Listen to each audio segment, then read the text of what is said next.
네, 안녕하십니까. 네, 영상으로 예배 참석하시고 있는 분들도 편안하신지요. 우리 다 같이 성령 강림 후 세 번째 주일 예배를 드리도록 하겠습니다. 그러므로 형제들아, 내가 하나님의 모든 자비하심으로 너희를 권하노니 너희 몸을 하나님이 기뻐하시는 거룩한 산 제물로 드리라. 이는 너희가 드릴 영적 예배니라. 하나님은 영이시니 예배하는 자가 영과 진리로 예배할지니라. 아멘.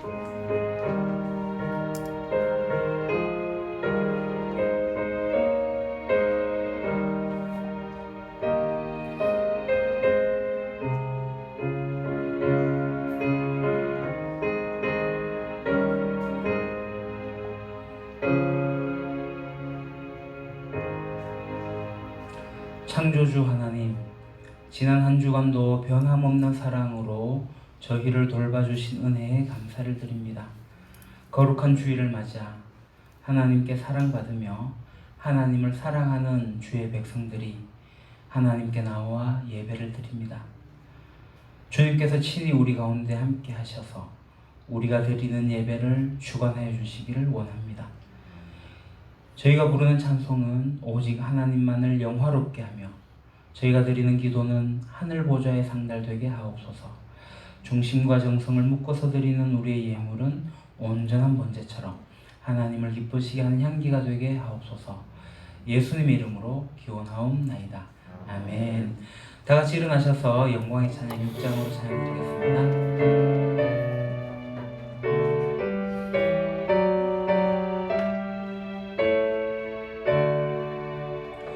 목소리 높여서 주 찬양하여라.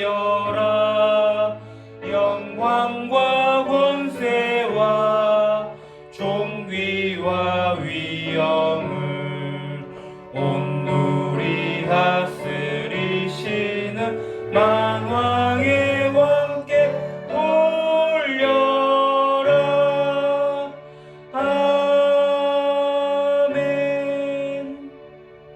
겸손히 머리를 숙여 고백의 기도를 드리겠습니다. 우주 만물을 창조하시고 세계 열방을 다스리시는 하나님 아버지, 주님께서는 이 나라와 이 민족을 사랑하셔서 유구한 역사 속에 동행하시며 은혜를 베풀어 주셨습니다. 나라가 주권을 빼앗겼을 때도 성도들의 기도를 들으시고 해방을 허락해 주셨으며 6.25 전쟁으로 산업 기반이 무너지고 온 땅이 황폐하게 되었을 때에도 주님께서는 이 민족을 버리지 않고 회복해 주셨습니다. 이제 하나님의 은혜로 경제가 발전하고 고기가 선양되고 살만해지니 이 백성들이 하나님의 은혜를 기억하지 못합니다.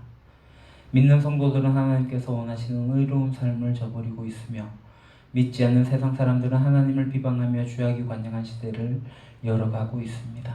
하나님, 이 백성의 교만함과 지연죄를 십자가에서 용서하심 감사합니다.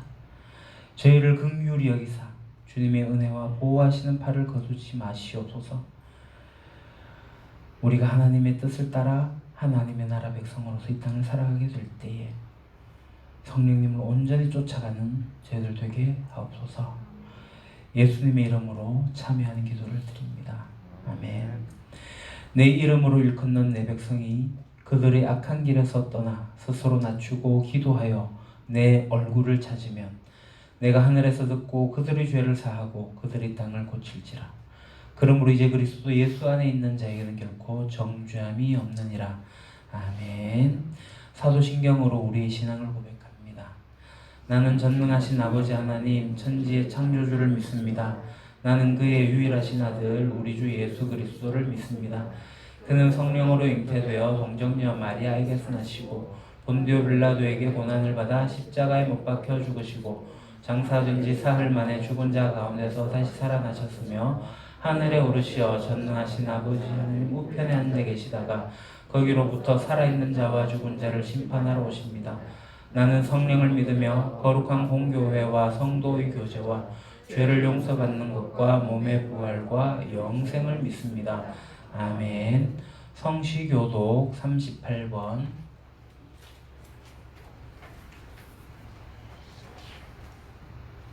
시편 84편의 말씀입니다. 35번 시편 84편의 말씀.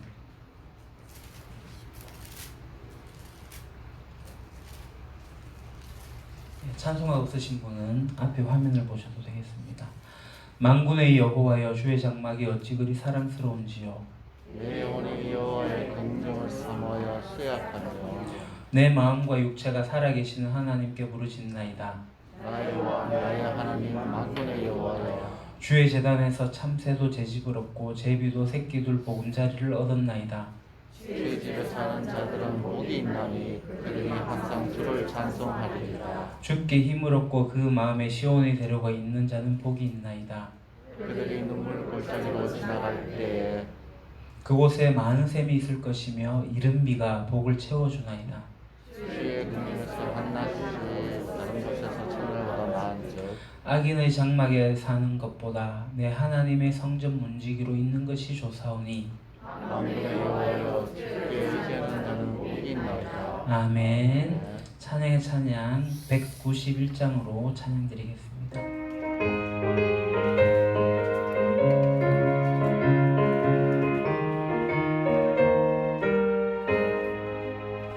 내가 매일 기쁘게 순례의 길 행하면 주의 팔이 나를 안보하며 내가 주의 큰 복을 받는 참된 비결은 주의 영이 함께함이라. 성령이 계시네 할렐루야 함께하시네. 좁은 길을 걸으며 밤낮 기뻐하는 것 주의 영이 함께함이라. 저는 죄에 빠져서 편안함이 없을 때 예수 십자가의 공로 힘입어 그 발 아래 엎드려 참된 평화 얻음은 주의 영이 함께함이라. 성령이 계시네 할렐루야 함께하시네. 좁은 길을 걸으며 밤낮 기뻐하는 것 주의 영이 함께함이라. 나와 동행하시고 모든 염려하시니 나는 숲의 새와 같이 기쁘다. 내가 기쁜 마음으로 주의 뜻을 행함은 주의 영이 함께함이라. 성령이 계시네. 할렐루야 함께 하시네. 좁은 길을 걸으며 밤낮 기뻐하는 것 주의 영이 함께함이라. 세상 모든 정망과 나의 모든 정욕은 십자가에 이미 못을 박았네. 어두운 밤이 지나고 무거운 짐 벗으니 주의 영이 함께함이라. 성령이 계시네. 할렐루야 함께 하시네. 좁은 길을 걸으며 밤낮 기뻐하는 것 주의 영이 함께함이라. 아멘. 자리에 앉으시고 이 시간 이성무 집사님 기도해 가시겠습니다.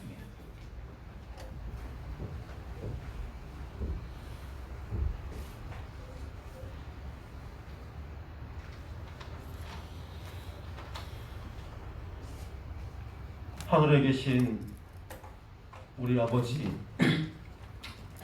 2020년 6월 셋째 주일에 우리를 유림교회로 부르시고 우리 모든 가족들을 주님 찾으시는 한 예배자로 세워주심을 감사합니다. 지난 한 주간도 하나님 나라 백성으로 각처에서 열심히 살게 하심을 감사합니다. 아직 연약하여 넘어질 때도 있었지만 또 오시는 성령님으로 인해 다시 일어나게 하심도 감사합니다. 주님, 우리 교회가 주님 뜻을 좇아 이 땅에서 하나님 나라 백성으로 더불어 함께 살려고 공부하고 훈련하고 애쓰고 힘쓰는 가운데 있습니다. 그러나 깨어진 세상에서 이렇게 그리스도인으로 함께 산다는 것이 결코 만만치 않음을 저희는 경험하고 있습니다. 주님, 우리를 도와주옵소서. 우리의 우둔함과 연약함 그리고 완악함을 주께 고백합니다. 우리 가운데 오셔서 우리를 다스려 주옵소서. 저희의 의지를 주님께 드립니다. 필요하다면 힘듦도 아픔도 불편도 희생도 감수할 마음을 주옵소서. 오히려 기쁨으로 감사함으로 나아갈 마음을 저에게 허락하여 주옵소서. 주님, 우리나라를 지켜주옵소서. 동족 상잔을 겪은 이 6월에 또다시 남북이 첨예하게 대립하고 있습니다. 어찌하든지 모든 위정자들과 모든 사람들 마음속에서 전쟁을 지워주시고 오직 주님의 평화로 가득 채워주시기를 원합니다. 7월 셋째 주일에는 우리 교회가 은퇴식과 임직식을 준비하고 있습니다. 은퇴식에서는 우리 권사님들의 모든 수고를 주님이 아시오니 주님이 위로하여 주시고 속사람은 더 새로운 주님의 은혜로 강건하여지고 풍성한 삶을 누릴 수 있도록 하나님 우리가 함께 기도합니다. 또 임직받는 모든 분들 더 성숙하여서 우리 교회를 잘 숨겨나갈 수 있도록 주님 도와주옵소서. 또한 지난 주간에 슬픔을 당한 가족이 있습니다. 주님의 위로하심이 가득하길 기도합니다. 우리가 한 마음으로 같이 슬퍼하고 또 위로하며 또 새로운 힘으로 살아갈 마음을 우리 가운데 허락하여 주옵소서. 하나님, 우리의 모든 것이 주님의 것임을 고백하며 주님께서 주신 것 중 일부를 기쁜 마음으로 주님께 드립니다. 드려진 헌금이 꼭 필요한 곳에 적절하게 사용되기를 원하며 드려진 손길마다 더 풍성한 은혜로 채워주시어서 더 많이 누리고 더 많이 나누는 삶이 되었으면 정말 좋겠습니다. 그러나 드리고 싶어도 드리지 못하는 우리 가족들에게도 같은 은혜를 주실 것을 믿으며 우리 모두에게 일용할 양식을 누르고 흔들어 차고 넘치도록 채워주시는 우리의 주인이신 예수님의 이름으로 기도드립니다. 아멘.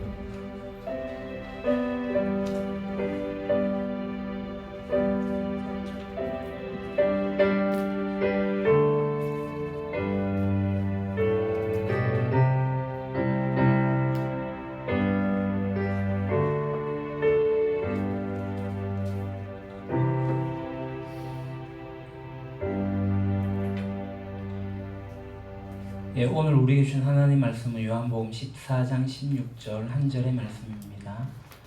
제가 가진 성경책은 신약성경 172쪽에 있습니다. 요한복음 제14장 16절 한 절이니 우리 연이어 3번 반복해서 같이 봉독하도록 하겠습니다.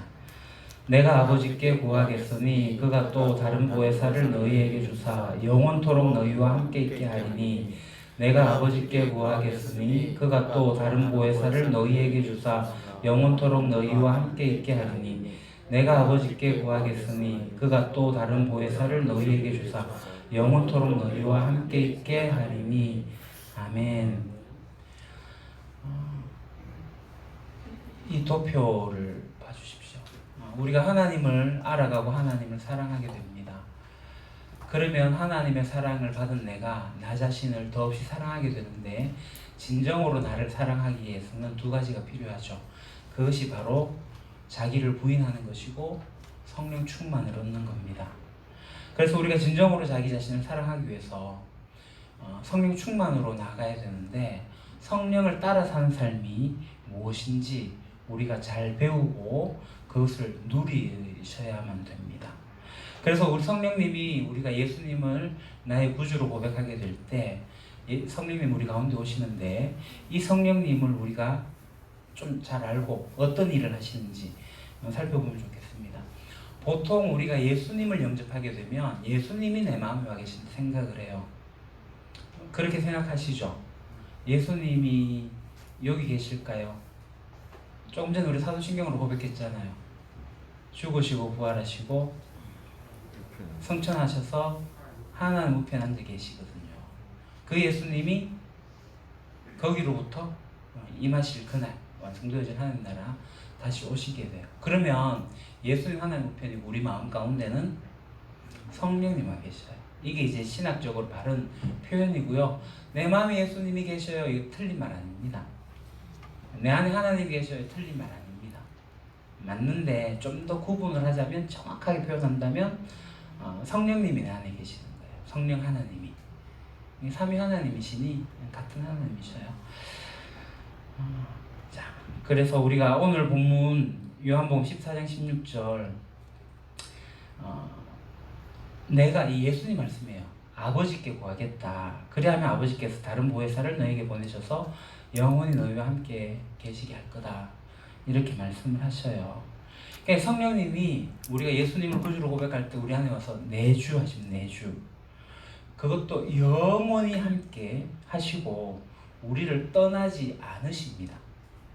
저는 처음에 성령님이 제 속에 왔다가 나갔다가 다시 왔다가 나갔다가 그러는 줄 알았어요. 고등학교 1학년 때 올레이션스 경배와 찬양곡이 이제 유행하면서 저희 고등부에서도 경배와 찬양곡으로 막 찬양을 뜨겁게 했어요.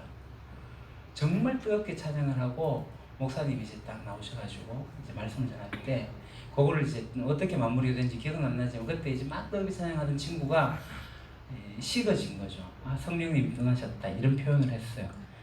그럴 때 이제 목사님이 성령님은 그런 분 아니시다. 왔다 갔다 하시는 분 아니다. 그러면서 이제 그때 성령님을 제가 고1 때 처음으로 우리 안에 와 계시고 영원히 계시는 분이시구나 인치셔가지고 계속 우리 안에 계시는구나 라는 것을 알게 됐습니다. 그래서 저는 이 성령님이 처음에는 오셔가지고 내 속에서 일하고 계신다는 것을 깨닫지 못했어요. 분명히 내가 변화가 있긴 변화가 있는 것 같은데 이 변화가 내 안에 계신 성령님으로부터 시작이 되었다는 것을 몰랐던 거죠. 그것을 배우지를 못했으니까요. 그래서 저는 예수님이 처음 믿게 될 때 성령님 우리 속에 오셔가지고 일하신다. 이것을 굉장히 중요하게 가르쳐야 된다 라고 생각을 합니다. 그래서 제가 청소년들 자주 접했는데요. 청소년들이 찬양하는 곡 중에 성령님을 초대하는 곡들이 되게 많아요. 성령이 오소서, 오소서 진리의 성령님, 성령이 오소서, 여하튼 성령을 초청하는 곡들이 특히 예수전도단에서 발표된 곡들이 많아요. 그러니까 성령님 밖에 계시는 분이고 그분이 오신다라고 생각을 하는 거죠. 그래서 제가 그런 찬양을 할 때마다 우리 청소년들이 항상 성령님이 밖에서 계시다 오시는 분 아니다. 제가 청소년에게 그렇게 배웠으니까 그렇게 가르치죠. 그러니까 내 속에 계신 성령님을 잘 따라가야 된다라는 것을 분명하게 우리가 잘 알고 배워야 됩니다. 그래서 우리가 성령님 오세요라는 기도는 어쩌면 잘못된 겁니다. 그리고 어쩌면 하나님이 의미 우리와 함께 하신다라고 약속을 했는데 하나님 함께 해주십시오라는 이 기도가 어쩌면 문자적으로는 정확한 기도가 아닙니다. 하나님 함께 해주세요라는 기도가 잘못된 건 아닌데 문자적으로 보게 되면 이미 와 계신데 왜 자꾸 와달라고 함께 해달라고 그렇게 하자는 거죠. 그러니까 지금 하나님의 임재를 제가 경험하게 해주세요라는 의미로 하나님 함께 해주세요라는 거예요. 그러니까 성령님 오소서라는 것도 성령님이 내 안에 계셔서 성령님 역사해 주세요. 성령님 능력을 나타내 주세요. 그게 성령님을 초청하는 겁니다.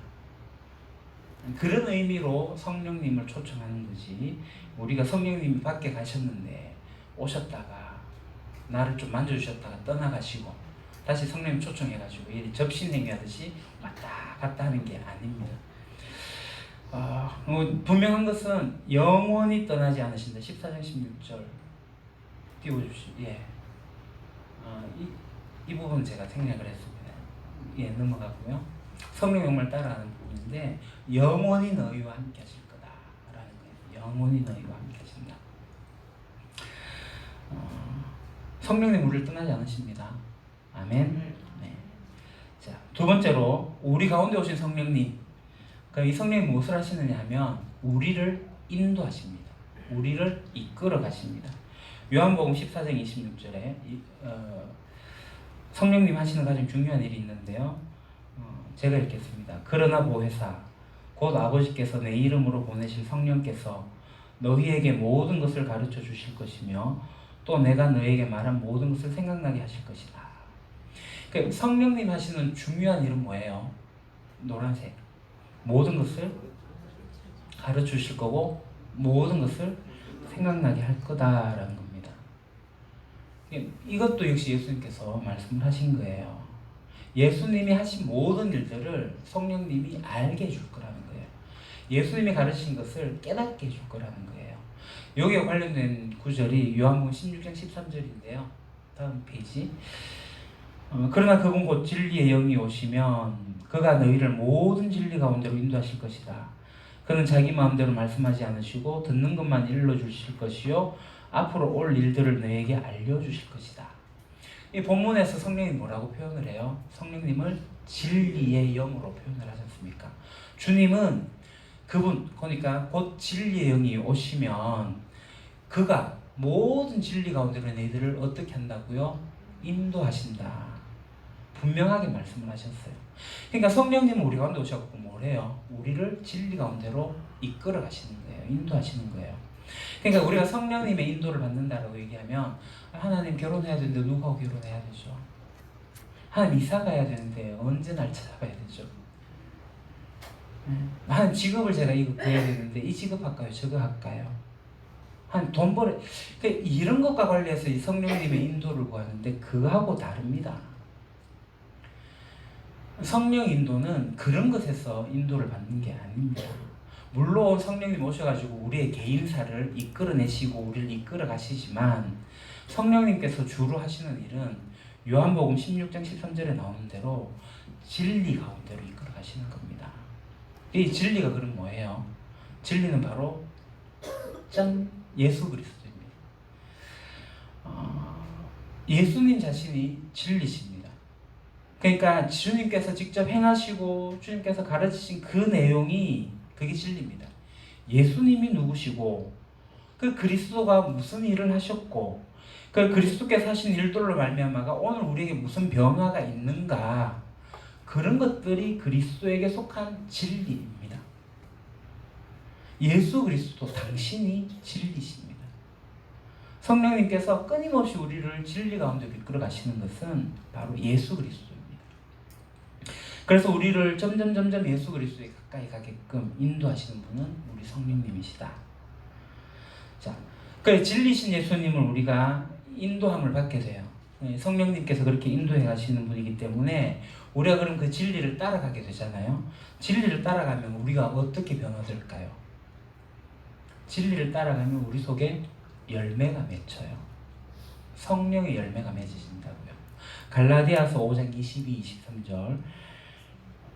그러나 성령의 열매는 사랑과 기쁨과 화평과 인내와 친절과 선함과 신실과 온유와 절제입니다.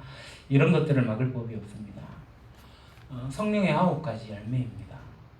성령님께서 우리의 인격을 통해 가지고 이 9가지의 인격의 요소들을 만들어내십니다. 어떤 사람들은 이 성령의 9가지 열매를 각각의 열매라고 생각을 합니다.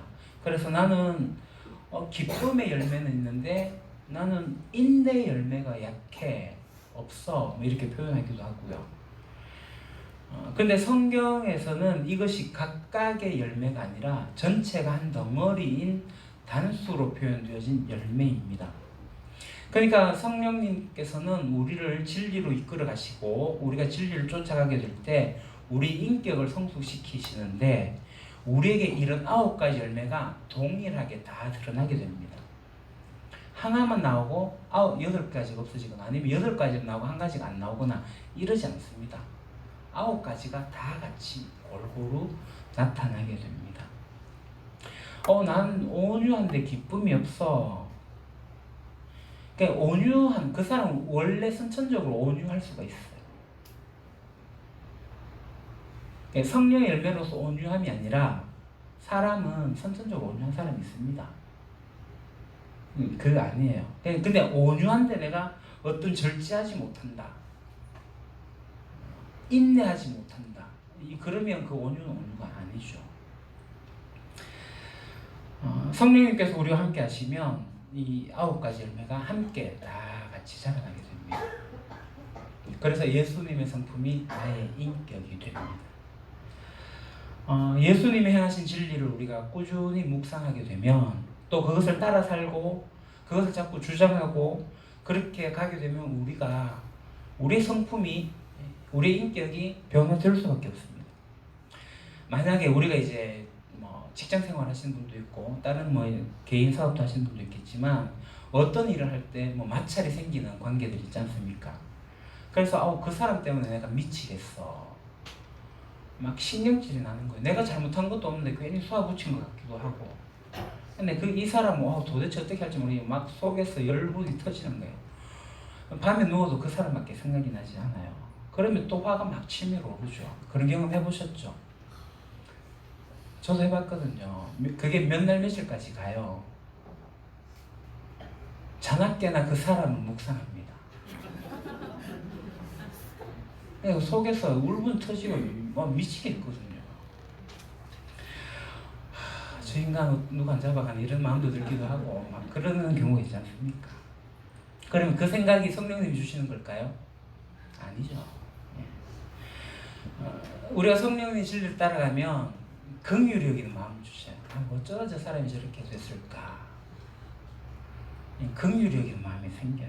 불쌍하다는 생각이 들어요. 성령님께서 그런 마음을 주시는데 그걸 따르지 않고 오로지 나의 생각만을 가지고 살아간다면 계속 그 사람과 자는 동안에 싸우는 거죠. 아침에 일어나면 또 그 사람 만나야 되면, 그렇죠, 직장 생활 하시는 분은 아침 표정부터 밝지가 않아요. 찌푸리게 가지잖아요. 근데 밤에 이제 다 풀어야죠. 다 풀고 하나님이 그 사람도 사랑하시는구나, 그것도 문제가 있는 사람이긴 하지만 그 사람이 그럴 수밖에 없는 이유도 있었겠구나, 그런 마음들을 가지면서 그 긍휼력인 하나님의 그 마음을 내가 가지게 된다고 하면 용납이 가능해요. 그 사람을 용서는 안 돼도 용납할 수가 있게 됩니다. 그럴 때 내 마음에 일단 평안이 찾아와요. 그래서 그 평안이 일어나면 내 얼굴 표정도 달라질 거고요. 그래서 예수 믿은 표정이 바뀐다라는 겁니다. 관상이 좋아진다 그게 아니라 정말 성령의 사람들은 표정이 밝아요. 표정만 밝은 게 아니라 정말 인격과 성품이 달라집니다. 성령의 열매가 맺어질 수밖에 없는 거죠. 그래서 우리가 곧잘 얘기하는 이런 말은 틀린 말이죠. 야, 그 사람 신앙은 좋은데 성격은 좀 그러네? 이런 말이 있을 수가 없습니다. 신앙이 좋으면 성격도 좋습니다. 이 성격이라는 것은 타고난 성격을 이야기하는 게 아니에요. 성품을 이야기하는 겁니다. 내 원래의 성격, 뭐 내성적이다, 외향적이다, 또 뭐 그런 것들을 가지고 이야기하는 게 아니라 성품을 이야기하는 겁니다. 인격을 이야기하는 겁니다. 성격이 이상하면 신앙이 좋지 않은 거예요. 내 성격이 더러우면 신앙이 나쁜 겁니다. 성령님께서는 지속적으로 우리를 인격을 변화시키기 때문에 그래요. 그냥 성령님을 따르셔야 돼요. 진리를 따라가다 보면 이 열매가 맺어집니다. 네, 열매를 맺기 위해 쓰지 마시고 진리를 쫓아가시면 돼요. 자, 그렇게 성령을 맺게 하시는 분이 열매를 맺게 하시는 분이 성령님이신데요. 이 열매를 맺게 하신 이후에 성령님 또 하시는 일은 뭐냐면 바로 비전을 보여주는 겁니다. 사도행전 2장 17절은 요엘서의 말씀을 인용한 건데요. 제가 읽어보겠습니다. 하나님께서 말씀하신다. 마지막 날에 나는 내 영을 모든 사람에게 부어주겠다. 너희의 아들들과 너희의 딸들은 예언을 하고 너희의 젊은이들은 환상을 보고 너희의 늙은이들은 꿈을 꿀 것이다. 여기 이제 예언, 환상, 꿈이 있습니다. 이 모두 비전과 관련된 단어입니다. 성령님이 우리 가운데 오시면 우리 인생을 통해 가지고 우리가 속해 있는 이 교회 공동체를 통해 가지고 하나님이 어떤 일을 하실까에 대한 꿈, 비전이 생긴다는 겁니다. 그러니까 성령님이 하시는 일 가운데 하나가 뭐냐면 사람들의 마음에, 우리들의 마음에 꿈을 심어주시는 거예요. 그러니까 비전이라는 건 뭐냐면 이거예요. 내 인생을 살다가 안 되는데 내가 이렇게 삶을 살다가 이렇게 해서 마지막 날을 맞이하면 되겠다 할 때 이러이러한 것들, 그게 비전이에요. 내가 이거 추구하고 살면 되겠네 라고 하는 게 비전이에요. 물론 이 비전이 개인의 비전이 될 수도 있겠지만 그것이 그렇게 되면 자신의 야망, 자신의 욕망, 개인적인 성공, 어떤 성취 그런 게 될 수도 있겠지만 그것이 하나님과 관련되어져 있으면 저는 그거 괜찮다 생각해요. 하나님이 지금 하시는 일과 상관이 없으면 그거는 나의 비전이 되면 안 됩니다. 내가 어떤 직장에 취업하기 위해서 그 일에 매진하는데 그게 나의 성공을 위한 것으로 매도되어져 있으면 성령님이 원하시는 게 이건데 그걸 따르지 않는다면 그건 잘못된 겁니다. 그러니까 하나님이 우리 가운데서 꿈과 비전을 보여주셔요. 그러니까 성령님께서 지금 하고 계시는 일, 하나님께서 이루시는 일들이 있습니다. 그리고 하나님께서 이 역사 가운데서 이끌어 가시는 일들을 보여주십니다. 그래서 나에게 그것을 감당할 수 있도록 너가 할 몫이 있다라고 알려주십니다. 그러니까 제가 늘 고백하는 것은 하나님의 빅픽처 속에 내가 점 하나 딱 찍는 거, 그것만 하더라도 좋겠다. 아니 내 인생 전부를 못 드려도 삶의 한 절이라도 그분을 닮아서 점 찍으면 좋겠다. 그게 비전이에요. 그러니까 하나님 이루신 일에 하나님이 다 하실 수 있지만 나를 사용하셔서 그 일 좀 하면 좋겠다. 이게 비전이에요. 이러한 것들 우리에게 주십니다. 우리 성도님들 중에는 이런 비전이 없다가 이런 비전이 생겨가시는 분들이 있어요. 그리고 이 꿈을 가진 사람들도 있습니다. 막연하게 살았는데 새로운 삶의 의미를 발견하신 분들이 있습니다. 왜 그렇죠? 성령님을 따르다 보니 꿈이 생기는 거예요. 내 인생이 이렇게 끝날 거 아니지? 하나님의 꿈을 같이 꾸기 시작하는 거예요. 하나님께서 이런 걸 원하시는 거구나. 그래, 내가 거기 쓰임받아야지. 성령님 주시는 꿈입니다. 잃어버렸던 그 꿈을 다시 하나님께서 살리십니다. 하나님이 하나님의 나라를 드러내시는데 이 교회 공동체를 통해 가지고 드러내시는데 거기에서 하나님 무슨 일을 하셨는지, 그 속에서 우리가 무슨 일을 해야 할 것인지 그 비전을 보여주시는 거예요. 자신은 무엇을 위해 살다가 죽고 싶다, 이런 비전이 있는 사람 정말 행복하지 않습니까?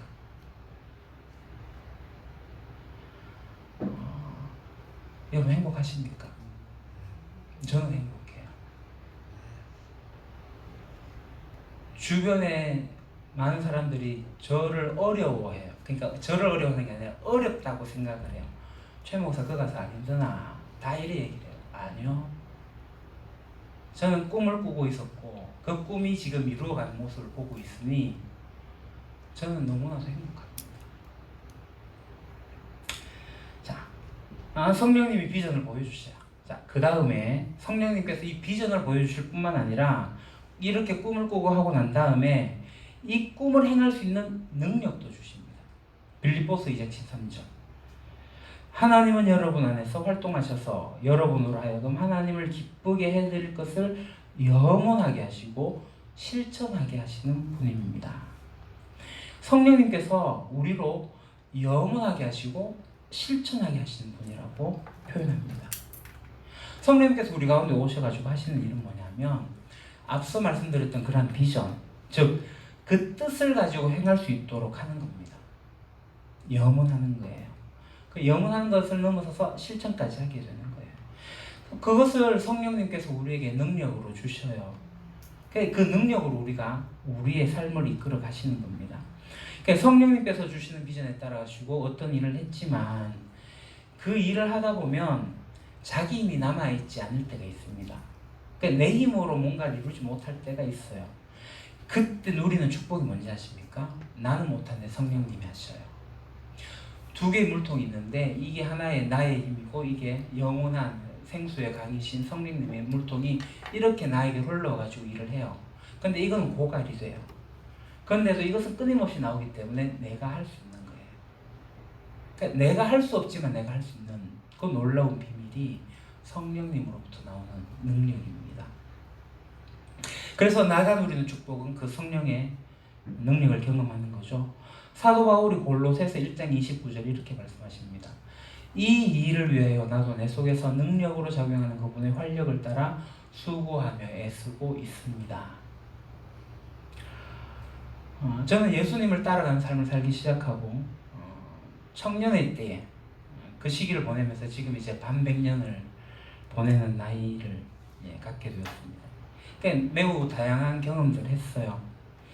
그게 큰 일이든 작은 일이든 뭐 누가 알아주든 알아주지 않든 돌아보면 제 자신의 힘으로 하기도 했지만 그렇지 않았던 게 더 많은 것 같습니다. 제가 경주 충신교회에 청년 때 가서 봉사를 했어요. 경주 중앙교회를 섬기면서 충신교회 가서 봉사를 했는데 그러다가 중앙교회를 접고 충신교회 완전히 접을 옮기고 충신교회에서 이제 봉사를 했어요. 중고등부 교사도 하고 뭐 아동부 교사도 하고 막 이렇게 했는데 찬양대원으로도 했죠. 지휘자가 떠나버렸어요. 교사인데 임지를 딴 곳으로 가면서 성가대 지휘자가 없어가지고 목사님이 저를 불러가지고 준혁아 성가대 지휘 좀 해라.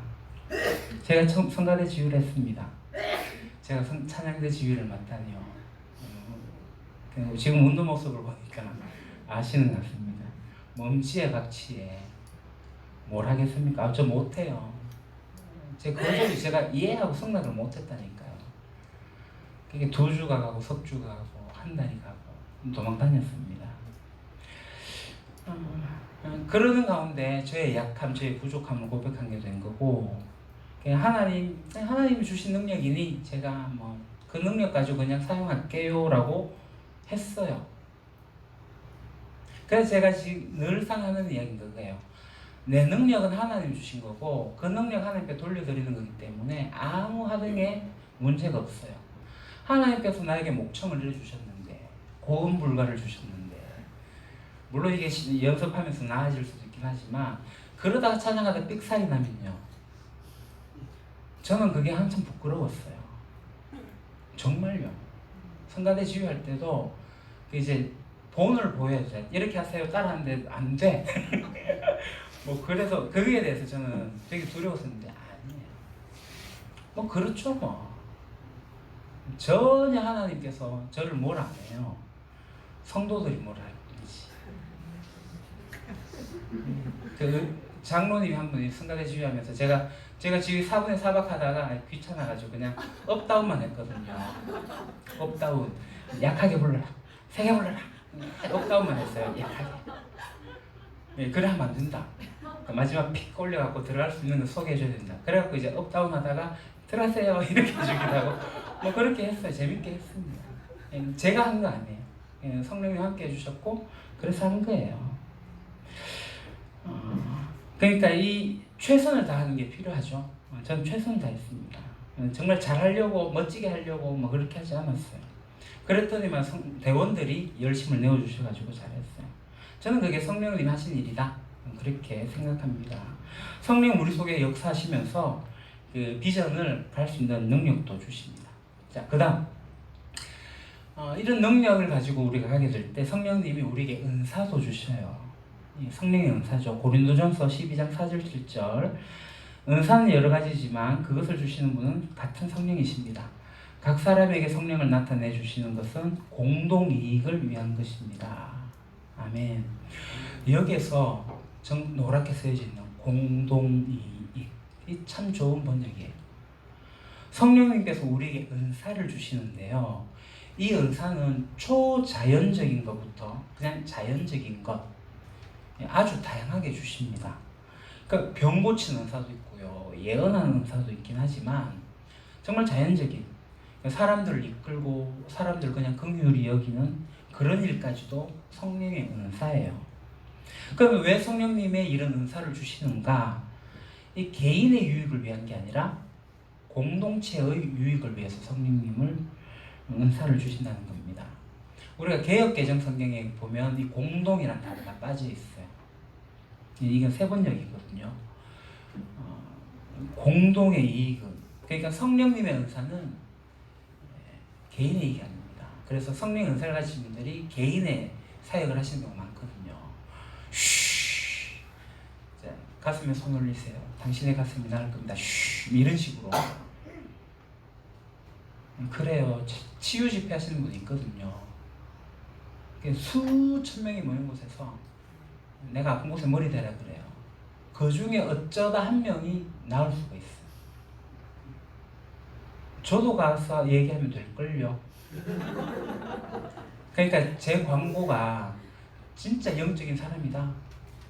막 이렇게 포장되어 광고되어 나가고 그 가서 이제 걸쭉한 목소리 내면서 오늘 이 시간 성령님이 여러분 이렇게 해가지고 쉬 그러면 자연치유가 한 명 나올 거예요. 1000명 중에 한 명. 나았다. 이 간증 와 나왔어요. 지난주에 나으신 사람 간증하십시오. 여러분 이제 그게 이 기도원에 막 신유 일어나는 이런 사건들입니다. 여러분 신유 집회 한번 가보셨어요? 99%가 안 나와요. 근데 여러분 타 종교에 가면은 병 나아요. 이단 집회 가도 병 나아요. 왜 그럴까요? 우리 그걸 추구하는 게 아닌데 그런데 현혹되어져 갈 수가 있습니다. 여러분 귀신이 얼마나 귀신 같은데요. 잘해요. 그게 우리가 성령 은사를 그렇게 생각하시면 안 됩니다. 성경적이지 않습니다. 성령의 은사는 공동체의 유익을 위해서 사용하는 겁니다. 그래서 우리에게 은사가 온 것은 공동체를 잘 세워져 나가도록 하는 겁니다. 그래서 우리가 성령 은사를 생각할 때 이 초자연적인 뭐 신유, 예언 뭐 이런 것들이 더 큰 은사라고 생각하는데 아니에요. 특별한 사역자로 여러분 생각하지 마십시오. 그러한 은사도 나타나긴 하겠지만 그런 은사든 간에 우리가 지금 일반적인 자연적인 은사 그죠? 긍휼히 여기는 거, 손 대접하는 거, 교회당 청소하는 거, 식당에서 음식 준비하는 거, 뒤에서 음량 장비하는 거, 이 모든 것 다 은사로 하는 거예요. 공동체 유익을 위해 가지고 하는 거거든요. 이 같은 은사예요. 다시 한 번 더 말씀드리지만 성령님께서 은사를 주시는 것은 자기 자신을 높이기 위함이 아니라 공동체를 세우기 위함이다. 자, 그렇게 우리 성령님 우리 가운데 계시게 되면은 성령님 우리 가운데로 진리 가운데로 인도하시잖아요. 그럼 우리 속에 열매가 나타나요. 그리고 우리가 비전을 갖게 되어요. 그리고 우리가 그 비전을 이룰 수 있는 능력도 받게 되어요. 그리고 그것을 함께 할 수 있는 은사도 주어지게 됩니다. 이게 다 성령님 하시는 거예요.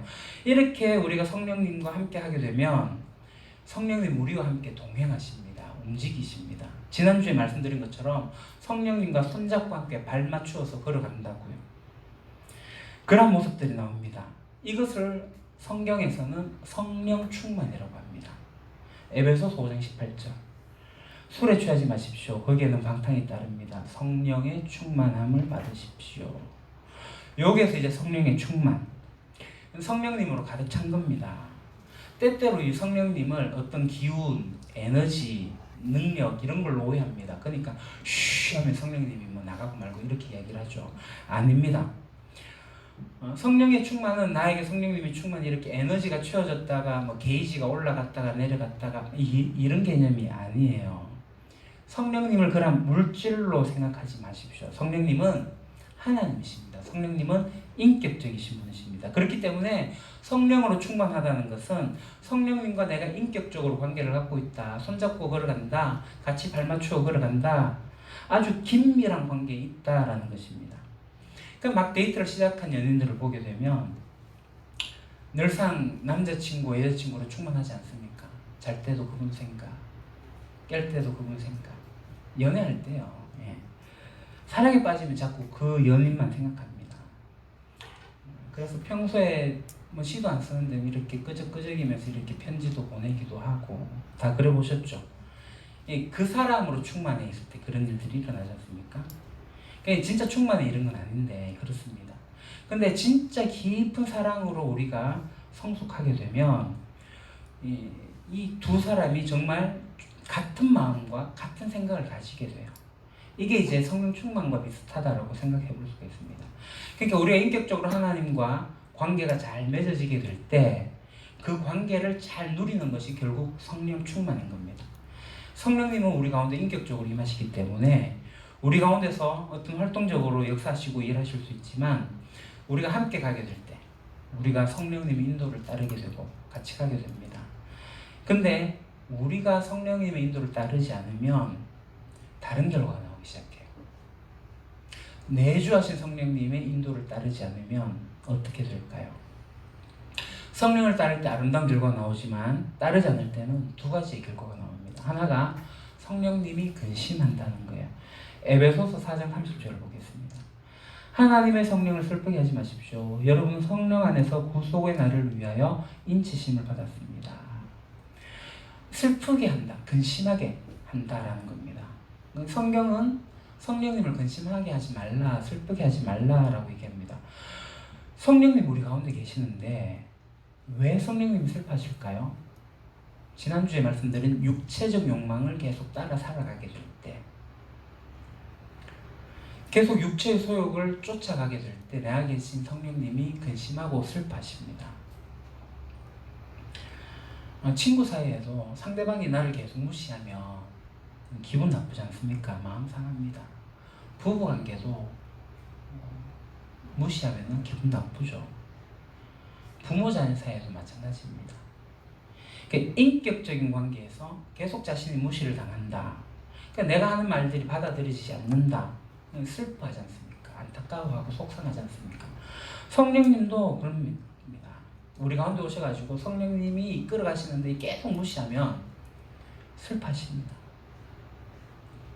냉담해지게 되지 않습니까? 성령도 마음이 상해요. 그러면 우리 마음에 평안이 사라집니다. 같이 사는 부부를 생각해 보십시오. 부부가 말을 한마디도 하지 않고 지낸다. 고통스러운 일이거든요. 제가 많은 고통을 줬다고 고백을 했었는데 그렇지 않습니까? 성령님도 고통 속에 거하신다고요. 내 안에 계시는데 여러분 그리스도인이 되었다고 해서 마음이 평안해지지 않습니다. 성령님을 따라 움직일 때 성령님께서 기뻐하시면서 우리의 마음에 평안을 주셔요. 그래서 우리가 성령님이 기뻐하시면 우리도 기뻐하는 거예요. 그래서 성령을 쫓아 행해야 되는데 그렇지 않고 우리 육신을 쫓아 행하면 성령님이 슬퍼하십니다. 그래서 우리 속에 계신 성령님이 슬퍼하심으로 우리 영혼 자체가 가라앉고 슬퍼지는 거예요. 그리스도인들 가운데 기쁨이 없는 그리스도인들이 있습니다. 왜 그럴까요? 그 안에 성령님이 침묵하고 계시니까. 그 안에 성령님이 근심하고 슬퍼할 수 있으니까. 그리스도인이 됐다고 하는데 내 안에 성령이 와 계신데 영원히 계시는 그분이 슬퍼하고 안타까워하고 속상해 계시고 근심하고 계시니까 계속 나는 육체적인 욕망을 찾아가는 거예요. 여러분 찬양하다가 기뻐함으로 찬양해 보신 적이 있으십니까? 성령님께서 우리에게 하신 일들을 전적으로 받아들이고 동의하고 내가 아는 그 진리신 예수 그리스도를 인지하고 나가면서 그분을 묵상하고 그것을 입술로 고백하며 나가게 될 때 우리에게 오는 기쁨, 그러니까 찬양함의 멜로디의 리듬의 경쾌함으로서의 기쁨이 아니라 내 안에 오는 세상이 주는 평안함이 아니라 주님이 주시는 평안함으로 기뻐지는 그걸 경험해 보셨는지요? 기쁘십니다. 그런데 성령님께서 이 기쁨이 없이 슬퍼질 경우에 내 영혼 자체가 이렇게 가라앉게 됩니다. 기쁨을 우리가 찾아야 됩니다. 우리 속에 계신 성령님을 따라가야 됩니다. 만약에 우리 가운데 누군가를 미워하고 분노하고 있을 그때 성령님께서 끊임없이 하지 마라, 그렇게 하지 마라 말씀을 하실 때, 속삭일 때 그게 우리 귀 기울여야 돼요. 그렇지 않으면 성령님 근심하셔요. 그러면 우리에게 있는 평안, 기쁨이 다 사라져갑니다. 그럴 때 우리가 해야 할 일은 빨리 돌이켜야 됩니다. 회개하시고 돌이키셔야 돼요. 그래서 성령님이 이끌어 주십시오 하고 따라가야 됩니다. 자, 성령님이 이렇게 슬퍼하시고 계속 근심하고 계시는데 그럼에도 불구하고 계속 성령님을 무시하게 되면 어떻게 될까요? 정말 놀랍고 심각한 일이 벌어지는데요. 데살로니가전서 5장 19절입니다. 성령을 소멸하지 마십시오. 소멸된다. 이 소멸된다는 게 영어로 extinguish입니다. 꺼진다라는 거예요. 밑에 주십시오. 성령의 불이 꺼진다는 거예요. 그러니까 성령님이 없어진다는 거 아닙니다. 성령님께서 우리에게 하시는 말씀이 이제 점점 줄어들어요. 뭐 그렇게 하지 마 이런 것도 이제 안 하셔요. 슬퍼하시다가 결국 침묵 상태 이렇게 간다는 거예요. 이게 extinguish가 침묵시키다가 되는 거거든요. 여러분 성령님이 소멸하게 되는 거, 성령님이 침묵하게 되는 거 두려워하셔야 됩니다. 그리스도인이 이 지경까지 가게 되면 비극입니다. 비극. 처음에는 우리 속에 성령님이 계시는데도 처음에는 성령님을 무시하는 걸로 시작하죠. 성령님 우리 마음속에 와 계시는 것도 믿지 않고 성령님께서 어떤 선한 욕망을 주시는데 그것을 무시하고 계속 세상 것을 쫓아가는 거예요. 그럼 성령님이 슬퍼하셔요. 반복되면 성령님이 냉담해지시고 성령님이 침묵, extinguish 하시는 겁니다. 마치 불이 꺼진 것처럼 소멸되어집니다. 이게 모든 그리스도인들이 일어나는 일은 아니지만 그리스도인들이 끊임없이 누군가를 계속 미워하고 또 누구를 용서하지 못하고 있고, 그러니까 하나님께서 그렇게 하지 말라고 경고하시는데도 그렇게 하고 있으면서 또 다른 죄악에 매여서 살아가고 있을 때 성령님은 소멸되어져 갈 수밖에 없으십니다. 지나치게 걱정하지 마십시오. 성령님이 소멸의 단계로 가는 것은 우리의 마음이 굉장히 강팍해지게 될 때, 정말 주님을 거역하게 될 때 나타나는 결과입니다. 성령님이 슬퍼하시는 그 정도를 소멸되었다라고 이야기할 수는 없습니다. 그러나 성령님이 슬퍼하는 것을 계속 가벼이 놔두지 마십시오. 그 상태를 계속 유지하게 되면 소멸에 이르게 됩니다. 그런 위험이 있는 분들은 빨리 돌이키십시오. 회개하십시오. 그래서 회복이 되셔야 됩니다. 이런 일들을 우리가 같이 고민을 해야 됩니다. 이것을 그림으로 정리하면 이겁니다. 이것만 하고 마칠게요. 조금 길었죠. 가운데 보면 성령의 내주가 있습니다. 이게 출발입니다. 우리가 예수 그리스도를 고백하게 될 때 성령이 오셔서 내주하십니다. 영원히 함께 하십니다. 그렇게 되면 우리가 성령님의 이끌림을 받게 됩니다. 그리고 성령의 열매를 맺고요. 그 다음 성령의 비전을 갖게 되고요. 그 다음 성령의 능력을 갖게 되고 성령의 은사를 갖게 되고 성령 충만으로 나가게 됩니다. 이게 우리가 변화되어져가는 과정입니다. 성령님이 우리 속에 계신데도 성령님을 계속 무시하게 되면 그러면 반대 방향으로 하게 됩니다.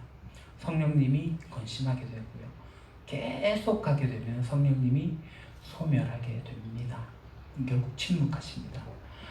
이 여러분들이 보시는 오른쪽에 저 정도까지 가게 되면 예배 드려도 예배 기쁨이 없어요. 설교 들어도 아무 변화가 없어요. 성경 읽어도 한 귀로 아니 눈으로 보고 잊어버리고요. 귀로 들어도 한 귀로 다 흘러가요. 깨달음이 없습니다. 기도해도 어떤 기도를 해야 되는지 모르겠고요. 성령님께서 정말 침묵한 상태로 들어가게 된다면 그건 재앙 중에 재앙입니다. 굉장히 심각한 상황입니다. 영적으로 다시금 죽어가는 그런 상황이에요. 자, 그리스도인들이 예수 그리스도 안에 새롭게 변화되었어요. 이 신분의 변화는 이제 실체적인 변화로 나타나게 되는데 이 실체적인 변화는 바로 내 속에 계신 성령님을 내가 얼마나 잘 따르는가. 과거에 살던 그 방식을 버리고 성령님을 따라 행하는 삶이 이 나타나는 인도하심 받게 될 때 열매를 맺고 비전을 누리고 능력을 갖게 되고 은사를 갖게 되고 충만함으로 살게 됩니다. 기도하겠습니다. 하나님 아버지, 우리 안에 계신 성령님을 기억합니다.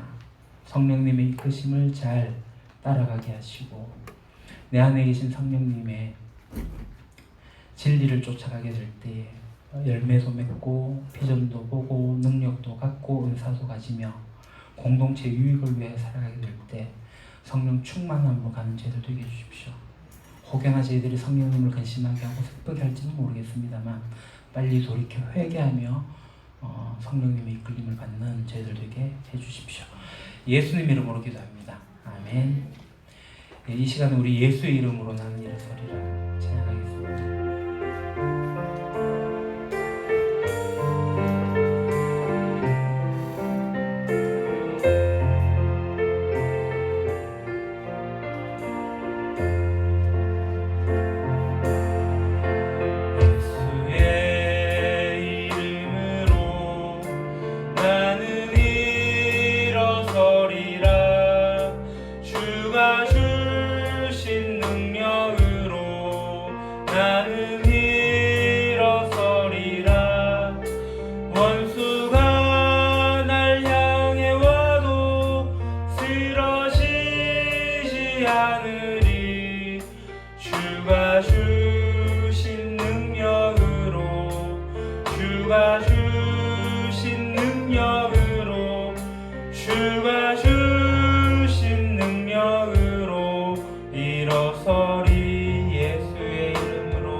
이달의 말씀 암송은 갈라디아서 5장 24절 25절입니다. 같이 읽도록 하겠습니다.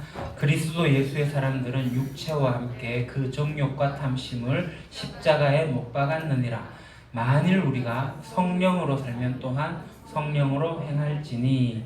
아멘. 성령으로 살면 성령으로 행하게 됩니다. 자, 버들숲 아카데미 일기 에베소 교회 이야기 6주간 진행하고요. 주보에 기록된 대로 회비도 배경을 전사님께 내주시면 감사하겠습니다. 접수 마감은 7월 19일까지입니다. 임직 및 은퇴 감사 예식을 7월 19일 오후 3시 이곳 본당에서 진행하게 됩니다. 잘 준비되어질 수 있도록 기도해 주시기 바랍니다. 예, 전교인 가을 소풍이 아니라 수양회로 바꿔야 될 것 같아요. 10월 9일에서 10일 문경으로 예정하고 있고요. 조별 발표가 되어져 있는데 잘 준비해 주시기 바랍니다. 헷갈려 하시는 분들이 있을 수 있어서 제가 조별 명단을 밖에 부착하도록 하겠습니다. 예, 경동로 아동부여름 성령학교 강습회가 오는 토요일에 경주시민교회에서 있습니다. 예, 어린이 부서에서 관심 가져주시기 바랍니다. 시냇가의 버들숲 유림가족 이야기 오늘 우리 전지민 어린이의 생일입니다. 축하해 주시고요. 내일은 정말 한동안 못 본 우리 손진호 집사님의 생신이십니다. 전화하면 소리는 조금 들으실 수 있을 것 같아요. 전화해 주시고 저는 화요일 한번 찾아뵐까 싶은데요. 축하해 주시면 감사하겠습니다. 어제 고 주정열 성도님의 장례를 마쳤습니다.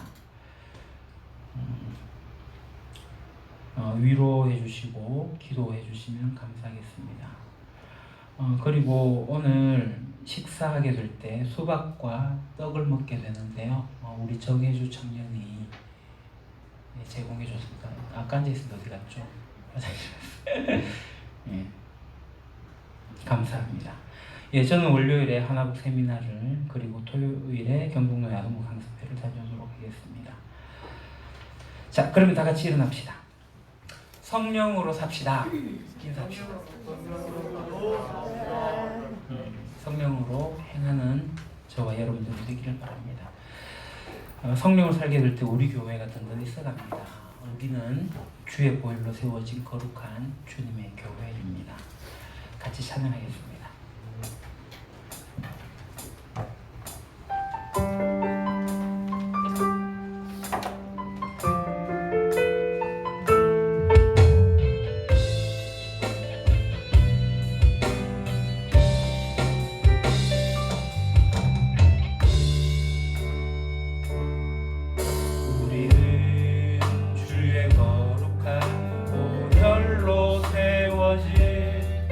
살아 숨쉬는 교회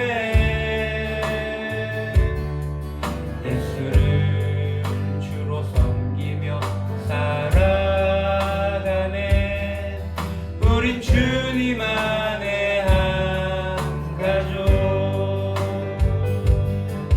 하늘아버지 우리 안에 계시네 우린 그날 향한 하늘 가족 아버지여 우릴 도우사 살아가게 하소서 주의 영광을 보내 우린 하늘의 가족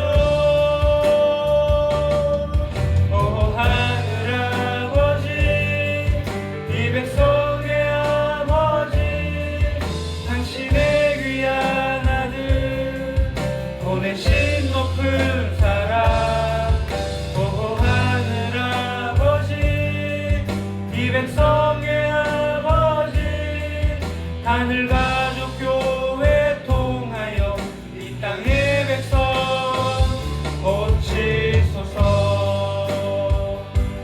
이 땅의 교회 치유와 회복 하나됨을 경험하게 하소서 드러내게 하소서 하늘가족교회 통하여 이 땅의 모든 백성 깨달을 수 있도록 돌아오게 하소서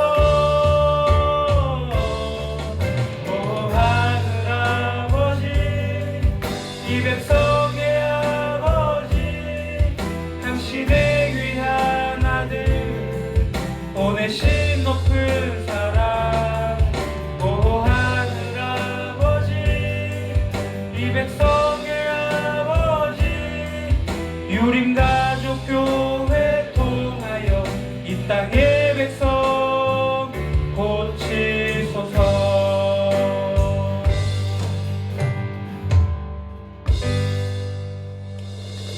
이제는 주 예수 그리스도의 은혜와 아버지 하나님의 크신 사랑하심과 성령님의 인도하심, 열매 맺게 하심, 비전 주심, 능력 주심, 은사 주심 그 놀라운 은혜가 우리가 성령님의 인도하신 대로 이끌림을 받고 성령님과 함께 손잡고 발 맞추어 걸어가며 성령 충만하기로 다짐하게 될 때 주님의 유림교회 공동체가 정말 성령님의 이끌림을 받는 든든한 공동체로 세워지게 하여 주시고, 그것을 바라는 여기에 모인 주님의 백성들과 그리고 이 땅에 있는 모든 교회 위에 영원토록 함께 하시기를 간절히 축원하옵나이다. 아멘.